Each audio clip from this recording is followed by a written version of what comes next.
ان کی اولاد میں ہیں اور ان کی عظمت و بزرگی مانتے بھی ہیں۔ یعنی اے مسلمانوں، تمہیں حکم ہوا کہ بیت المقدس کی بجائے اب اپنا منہ بیت اللہ کی طرف کرو۔ تو ایسا نہ ہو کہ سفر کی حالت میں یا کہیں تم نکلے ہوئے ہو اور بیت اللہ کی طرف منہ کیے بغیر نماز ادا کر لو، تو مشرکین مکہ کو موقع ملے گا اور وہ طعنہ دیں گے کہ اب دیکھو یہ نماز میں بیت اللہ کی طرف بھی منہ نہیں کر رہے، انہوں نے حضرت ابراہیم اور حضرت اسماعیل کا بھی قبلہ چھوڑ دیا۔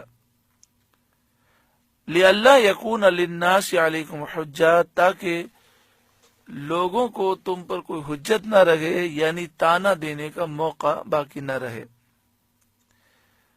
إِلَّا الَّذِينَ ظَلَمُوا مِنْهُمْ، مگر وہ جنہوں نے ظلم کیا ان میں سے، یعنی جو لوگ بیجا اعتراض کرتے ہیں اور ضد کی وجہ سے، اناد اور دشمنی کی وجہ سے فضول اعتراضات کرتے ہیں، ان کی تمہیں پرواہ نہیں کرنی۔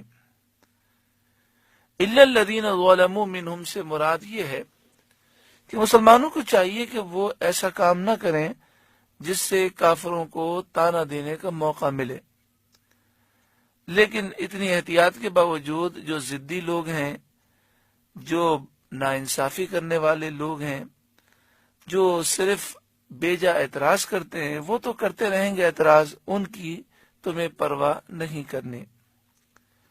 فلا تخشوہم، تو ان سے نہ ڈرو، وخشونی، اور مجھ ہی سے ڈرو۔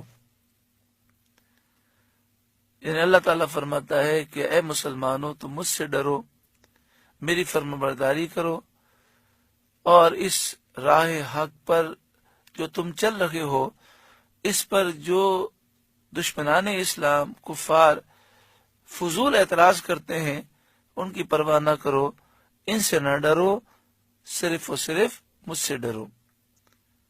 فلا تخشوہم، تو ان سے نہ ڈرو، وخشونی، اور مجھ سے ڈرو۔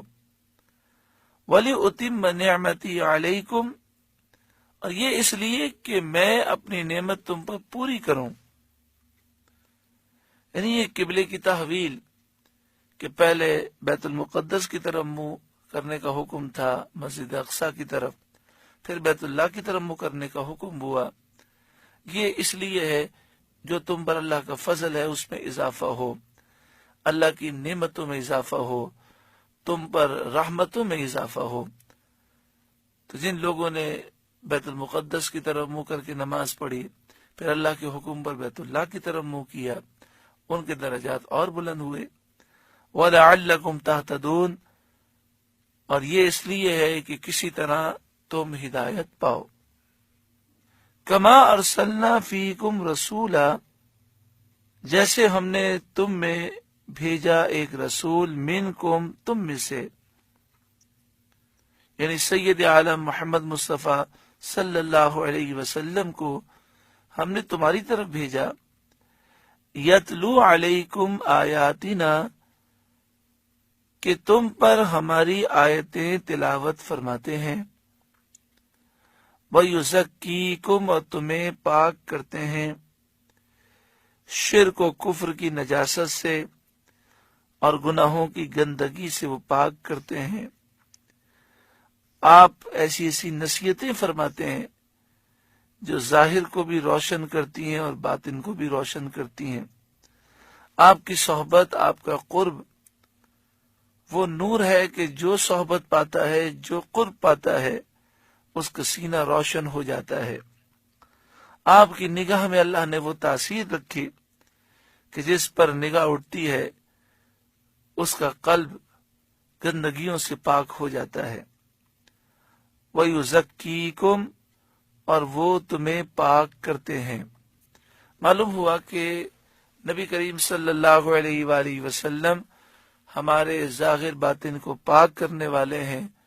جس کا حضور سے جتنا تعلق ہوگا، جتنی محبت ہوگی، اور جتنی توجہ سرکار دو عالم صلی اللہ علیہ وسلم کی طرف ہوگی، اتنا ہی اس کا دل نور ایمان سے روشن